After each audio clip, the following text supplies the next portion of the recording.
Queridos televidentes, gracias por permitirnos una vez más entrar a sus hogares. Recuerden que esto es puro emprendimiento. Mi nombre es Carolina Piedrahita y hoy estoy acompañada de uno de los grandes de la industria de la nueva economía. Él es Fernando Palacio, economista de los Andes y con grandes resultados, no solamente a nivel nacional, sino también a nivel internacional. Fer, bienvenido a nuestro programa. Gracias, Carolina. Bueno, cuéntale a nuestros televidentes de qué vamos a hablar hoy. Vamos a hablar de algo apasionante que es la historia del dinero. Bueno, te dejo en compañía de nuestros televidentes. Muchas gracias. Bueno, señores, qué alegría estar con ustedes en este espacio que tenemos en Puro Emprendimiento. Hoy vamos a hablar de un tema muy apasionante, un poco desconcertante. Es probable que algunos de ustedes no duerman bien después de escuchar la información que vamos a presentarles. Y lo más importante, creo yo, es crear conciencia sobre el mundo en el que vivimos, las reglas del juego y lo que está pasando. En este momento, en la actualidad, tenemos el dólar subiendo y el petróleo bajando. Y la pregunta que yo le hago es, ¿realmente usted sabe por qué? ¿Sabe por qué ocurren esos ciclos dentro de la economía? Esto es como quedó el mundo después de la crisis del año 2008. Los países que están en rojo son países que entraron en desaceleración, decrecimiento económico, recesión económica, y como usted se da cuenta, pues son la mayoría de los países del planeta. Y la verdad es que la mayoría de la gente no entiende por qué pasó eso. Esa crisis, por ejemplo, empezó con la quiebra de los bancos en los Estados Unidos en el año 2008, y el gobierno pasó unas leyes que los contribuyentes pagaron con impuestos para rescatar a los bancos. ¿Sabe usted que la primera medida que tomó, por ejemplo, el presidente de Lehman Brothers, que había llevado el banco a la quiebra total, cuando recibió los dineros de los auxilios del gobierno cobrados a los contribuyentes de impuestos, es que se dio a sí mismo un bono de 568 millones de dólares? Esa fue su primera acción. Y el dinero que estaba destinado para llegar a la gente, para que las personas no perdieran sus casas, no perdieran sus activos durante esta gran crisis, nunca llegó. Y se quedó en manos de los banqueros. Y para eso tenemos que ir al inicio. Entonces, como me decía un amigo, Alexander Ruiz, ex tesorero de Bancoldex, que es el banco realmente empresarial de Colombia, me decía que el problema es que la gente se sienta como si se sentara a jugar póker con expertos y con campeones mundiales sin ni siquiera conocer las reglas del juego. ¿Usted haría eso? Seguramente no. ¿No? Sería tremendamente peligroso, pero como me decía él, eso es exactamente lo que hacemos todos los días cuando salimos a trabajar y cuando, ¿no?, depositamos nuestro esfuerzo, generamos ingresos, estamos jugando un juego que es el juego de la economía que ni siquiera entendemos. Entonces vamos a ir al inicio, vamos a ir al principio de donde todo esto arrancó. La historia del dinero comienza con el trueque, realmente. Antes ¿no?, comprar las cosas que necesitábamos, no existían billetes ni monedas. Entonces la gente producía cosas con la esperanza de poderlas cambiar por los bienes que necesitaba. Eso era sumamente poco cómodo, porque si usted producía sillas y usted quería melones y la persona que hacía melones no quería sus sillas, pues había un problema. Entonces se empezaron a buscar bienes que la gente valorara por igual. La primera moneda que existió, de hecho, fue la sal. La gente valoraba por igual la sal y fue la primera moneda que existió. Y después de eso, después de la sal, pues la otra moneda que encontraron fue los metales preciosos. Y empezaron a acuñar monedas de metal para que tuvieran un peso estándar y fueran fáciles de comerciar entre las personas. Aparecieron en ese entonces en los diferentes pueblos de Europa unos señores que se llamaban los goldsmith. Los goldsmith no eran más que unos simples herreros que se dedicaron a acuñar monedas. No eran gente poderosa, eran gente pobre, que básicamente, o gente humilde, que básicamente fundía metales y los convertía en monedas. Cuando estas personas empezaron a producir las monedas y el pueblo empezó a recibir las monedas, pues ellos necesitaban una caja fuerte donde guardar las monedas que producían para que no lo robaran. Y lo que pasó es que los otros habitantes del pueblo fueron donde él y le pidieron que les guardara sus monedas en su caja fuerte y que les guardara su oro. Esta persona no tuvo problema con eso y empezó a depositar en su caja fuerte el oro de todo el pueblo. Y lo que hacía es que les daba unos certificados que decían fulanito de tal me dio 10 monedas o le daba 10 certificados por una moneda, y con eso la gente se iba tranquila a sus casas. Pero pasó algo increíble, y es que la gente nunca iba a sacar el oro de la caja fuerte. El oro permanecía ahí, y lo que las personas empezaron a hacer es a comprar sus cosas con los certificados que le había dado el herrero, el goldsmith. Y ahí aparecieron los primeros cheques o billetes que existieron en el planeta. Cuando este señor se dio cuenta que el tiempo pasaba y que nadie iba a reclamar el oro, se le ocurrió una brillante idea, que es empezar a girarse a sí mismo papeles por diferentes valores. Entonces empezó a crear un certificado que valía por 10 monedas, otro por 5, y empezó con eso a comprar cosas para sí mismo. Entonces cambió los caballos, cambió la casa, mejoraron la ropa de las diferentes personas de la familia, y se empezaron a convertir en los ricos del pueblo. Empezaron a comprar terrenos. Claro, el pueblo, sabiendo de dónde venían los goldsmiths, ¿no?, y que eran simples herreros, pues lo que hicieron fue que se asustaron y dijeron: ¿a qué hora esta persona se ha vuelto semejante millonario? Y entonces se pusieron de acuerdo y fueron todos juntos a retirar el dinero de la bóveda del goldsmith. ¿Qué pasó? Pues obviamente había más papeles que oro, había más papeles que monedas. Y entonces se dieron cuenta de la estafa tan tremenda de la que habían sido víctimas. En toda Europa empezaron a ahorcar a los herreros, empezaron a matarlos a todos por esa estafa que habían hecho contra el pueblo en general. Pero pasó algo interesante, y es que algunas personas ricas, los nobles, algunos gobiernos, se dieron cuenta de lo que estaba pasando, y ¿saben qué dijeron? Dijeron: oiga, pero no es tan mala idea. No es tan mala idea, simplemente necesitamos reglamentar esto. ¿Por qué no cogemos esto que hizo esta gente y lo reglamentamos? Porque ahí hay un potencial de negocios. Y entonces empezaron a crear los primeros bancos, o los segundos, porque los primeros realmente fueron los de los Goldsmith, y empezaron a reglamentar las reglas de la producción del dinero, de los papeles como medio de pago. Y lo primero que hicieron fue poner un rango. Entonces decían: bueno, por cada moneda que tengamos acá, podemos emitir 10. El 10% se debía mantener como reserva. Esto era sumamente conveniente para los bancos, porque cobraban intereses no sobre lo que tenían en reserva, sino sobre el total de los 10 que estaban prestando. Y bajo esa ley tan sencilla es que hoy funcionan los bancos de todo el mundo prácticamente. Usted, cuando pide un crédito, en ese momento los banqueros entran a su Excel, hoy en día ya ni siquiera es papel, y lo que hacen es que depositan en su cuenta con un computador el dinero que usted haya pedido. $10,000, 20 millones de pesos, lo que sea. Usted quiere comprar un carro, y entonces usted pide un crédito por ese valor. Y en ese momento entran y crean ese dinero. Lo único que tienen que tener es un poco de dinero de reserva para poderlo crear. Hoy en día, además, las proporciones del fraccionamiento del dinero, que es como se llama todo esto, han bajado. Y en algunos casos y países llega simplemente a un 2% como reserva para lo que se presta al público. Entonces, imagínese ese negocio. Usted monta con un amigo un banco. Entre los dos ponen $1,000. Pueden prestar por lo menos 10,000. Y adivinen sobre qué valor le pagan a usted intereses. Pues sobre los 10,000 que usted acaba de crear. Y es por eso que los bancos siempre son los edificios más bonitos y siempre son realmente los que dan ganancias, pase lo que pase con la economía. Los bancos siempre ganan.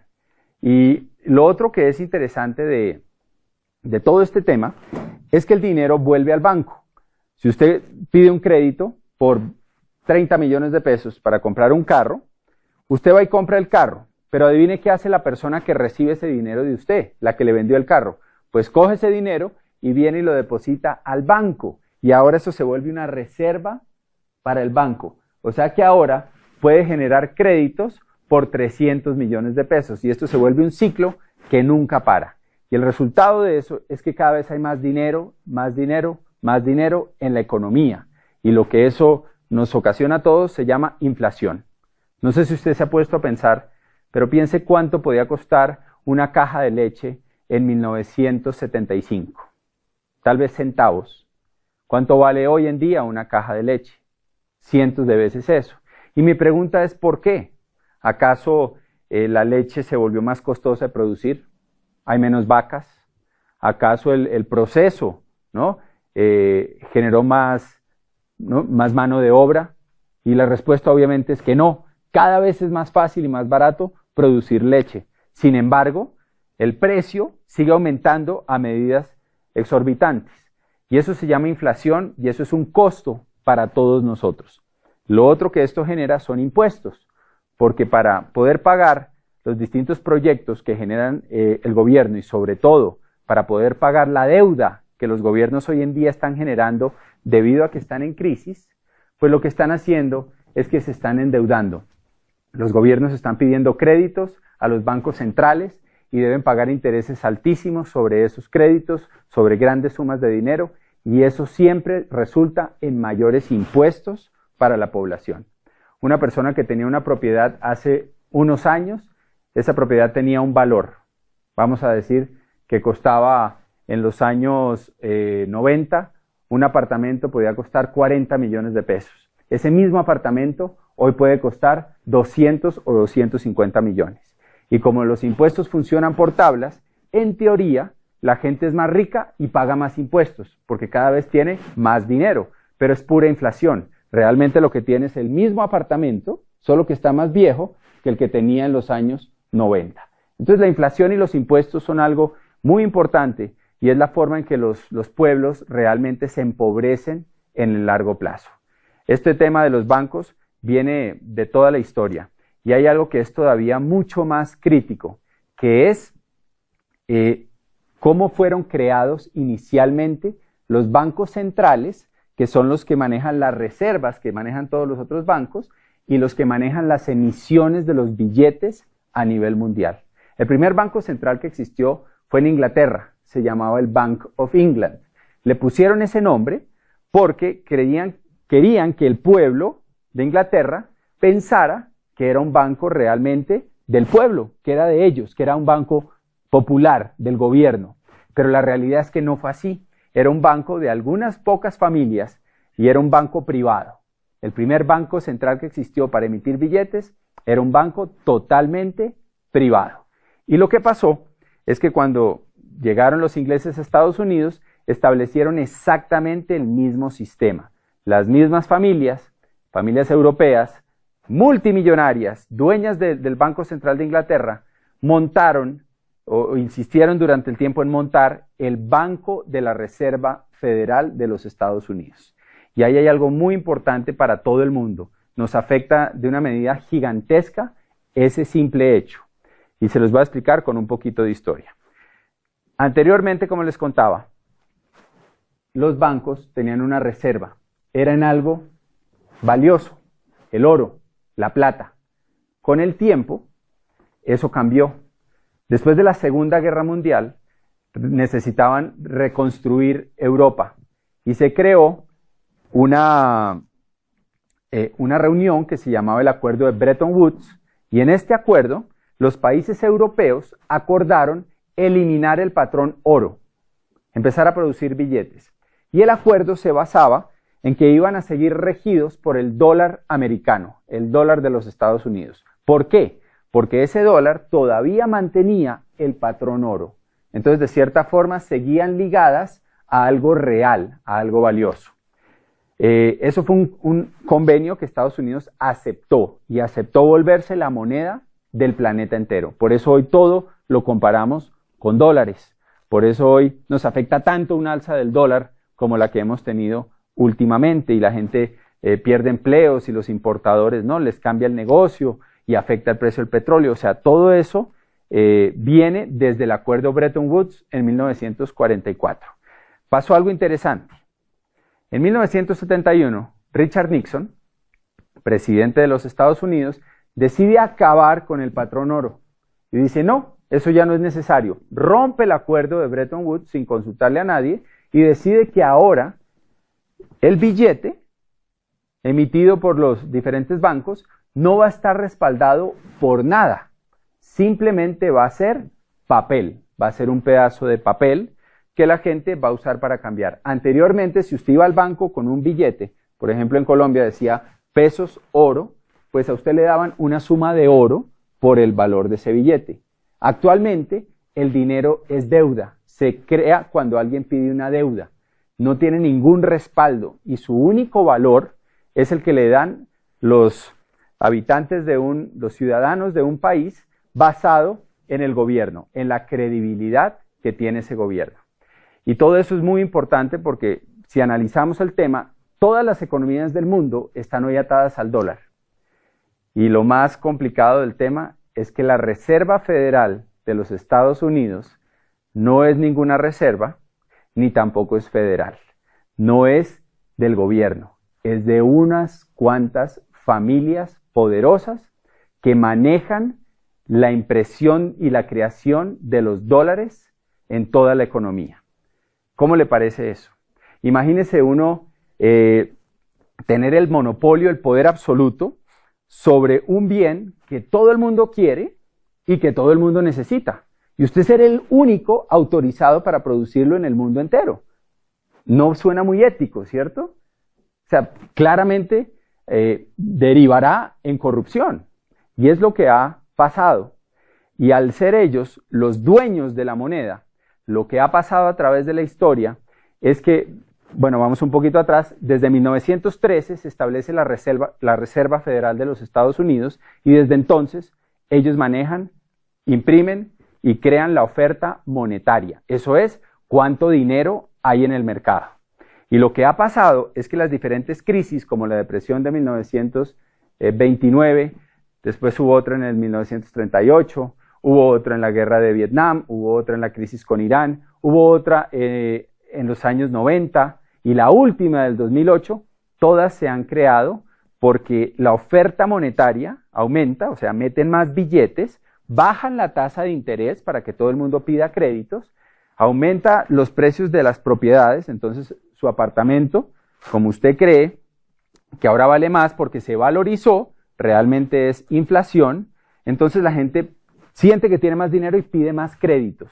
Y bajan la tasa de interés para que se inunde el mercado de dinero. Y lo que pasa es que unos años más tarde recogen esas deudas, dejan de hacer préstamos y suben la tasa de interés. El dato más importante en la economía mes a mes es si la Reserva Federal y quien esté de presidente ahorita anunció que el interés va a subir o va a bajar. Eso es lo que más impacta la economía a nivel global. Un cambio en un punto porcentual de la tasa de interés de la Reserva Federal puede causar que toda la inversión en un país como Colombia se vaya y se vaya a los Estados Unidos porque ahora es más rentable invertir allá. O llegue porque bajó la tasa de interés y ya no es rentable invertir allá y entonces el capital emigra a otros países donde va a rentar más dinero.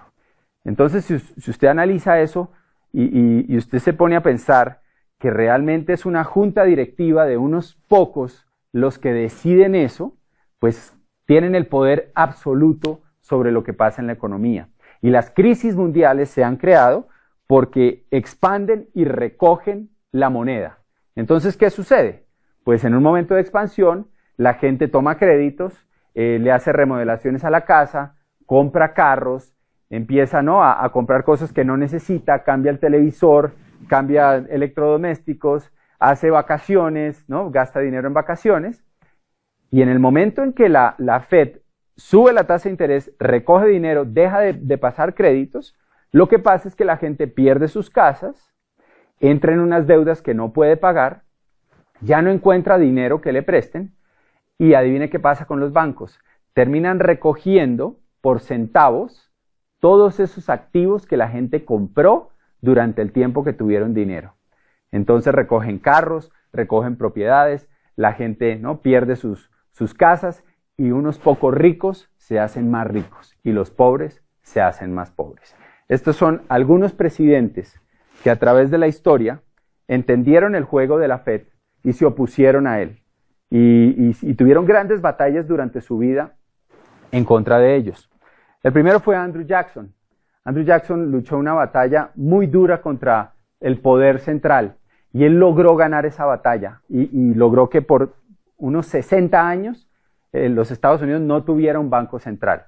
Cuando le preguntaron en su lecho de muerte cuál había sido su logro más importante en la vida, él dijo, yo maté al banco.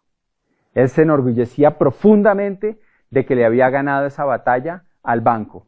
Tuvo intentos de asesinato, se salvó varias veces de perder la vida y fue alguien pues, que entendió el problema y luchó por él. Y lo paró 60 años, pero esto es un problema recurrente. Y desde que se creó el Bank of England, que aparte piensen algo, ¿no? Bank of England porque querían que pensara el pueblo que era de Inglaterra. Banco de la Reserva Federal porque querían que los americanos pensaran que era federal y que era de los americanos. No sé si le suena a algún banco. ¿Cómo se llama su banco? Donde usted tiene su dinero. ¿Tiene algún nombre así? ¿El banco de algún país? ¿El banco de alguna ciudad? Le aseguro que es privado. Pero crean esa imagen para que tengamos confianza y simplemente les demos nuestro dinero pensando que las reglas que lo rigen son reglas aprobadas por todo. Este es otro presidente que muchos conocen, Abraham Lincoln. Abraham Lincoln ganó la guerra civil porque tomó la decisión de empezar a emitir billetes. Él, y esos billetes hizo una emisión muy controlada que apenas cubría lo que la gente necesitaba para hacer sus intercambios. No creó ningún negocio, no había intereses altos por crear deuda con esto. Abraham Lincoln fue asesinado y su frase más importante en este tema es que le dimos al pueblo de esta república la mayor bendición que han tenido, la posibilidad de imprimir su propio dinero y de pagar sus propias deudas. Lincoln pensaba esto. Este es otro que muchos no han oído, Jefferson. Jefferson tuvo una batalla a muerte contra los bancos centrales y contra esas familias poderosas europeas que dominaban todo. Y vean lo que él decía. Creo que las instituciones bancarias son más peligrosas para la libertad que los ejércitos en armas. El poder de emitir dinero debe ser retirado de los bancos y regresado al pueblo a quien pertenece. Thomas Jefferson. Y pues que sí todos lo recordamos, John F. Kennedy. John F. Kennedy firmó un decreto que se llamaba la Orden Ejecutiva 1110, en la que volvía a establecer la plata, porque Estados Unidos era rico en plata, aún lo es, como la moneda para quitarle el poder a la Reserva Federal. Era una de las misiones que él tenía y también fue asesinado. Y su frase fue: un día después de que me haya ido, me recordarán y dirán, debimos haber abolido la Reserva Federal. Entonces, si se dan cuenta, esto es algo que es recurrente en la historia, que ha pasado una y otra vez. Tan solo unos años después de la muerte de Kennedy, es que Nixon pasa el decreto en que básicamente eliminan el patrón oro. Entonces, todo esto nos afecta tremendamente. ¿Y qué podemos hacer al respecto, no? ¿Cómo nos podemos defender de todo esto? Pues, señores, lo más importante es que entendamos lo siguiente. Y lo que les voy a decir probablemente es un poco perturbador, pero es importante entenderlo si queremos salir a jugar póker en una economía que está plagada de expertos que quieren su dinero, que se lo quieren quitar de las manos. Y es entender el cuadrante del flujo del dinero. Hay 4 formas de ganar dinero: empleados, autoempleados o self-employed, dueños de negocio o business owners y inversionistas. Las personas que están del lado izquierdo de este cuadrante se pasan toda la vida persiguiendo dinero, cambian su tiempo por dinero. O sea, invierten meses, años, décadas de su vida para que alguien les ponga con un Excel dinero en su cuenta. Se la pasan toda la vida persiguiendo el papel que hoy en día no tiene ningún valor. ¿Se imaginan? Las personas que están del lado derecho del cuadrante entienden algo diferente. Ellos no trabajan por dinero, ellos trabajan por crear activos. Ellos trabajan por ser dueños de empresas, de propiedades, de activos, que en últimas un activo es algo que nos pone dinero en el bolsillo, algo que nos produce algo. Porque ellos entienden que al tener activos están protegidos contra esos ciclos de la economía. Lo más complicado de todo este tema es que ante un cambio grande en la economía, existe una hiperinflación, ¿no? Que eso es una inflación muy alta, y perdemos nuestra calidad de vida. Pongamos un ejemplo. Hoy en día hablar de esto es fácil porque la gente está viendo la situación de los países vecinos de Sudamérica, lo que pasó en Argentina hace unos años con el cacerolazo famoso en que la gente tenía una moneda que valía igual que al dólar y hoy en día son como 13 pesos argentinos por un dólar, o sea, ha perdido la mayor parte de su valor. Podemos ver lo que ha pasado en Venezuela, que si sumamos la inflación de los últimos 10 a 15 años desde que está este gobierno, pues la inflación alcanza casi un 400%. ¿Y qué quiere decir eso? Pues eso quiere decir que si usted se ganaba 2 millones de bolívares, por poner un ejemplo, o 2.000 bolívares, usted podía tener un estilo de vida que se compraba con 2.000 bolívares. Ahora con una hiperinflación del 400%, pues ahora ese estilo de vida que usted tenía, ¿cuánto cuesta? Cuesta 8.000 bolívares o 8 millones, si lo hacemos con el otro ejemplo. O sea que usted perdió realmente 3/4 partes de su estilo de vida. ¿Qué pasaría con usted si el día de hoy a usted le quitaran 3/4 partes de su ingreso?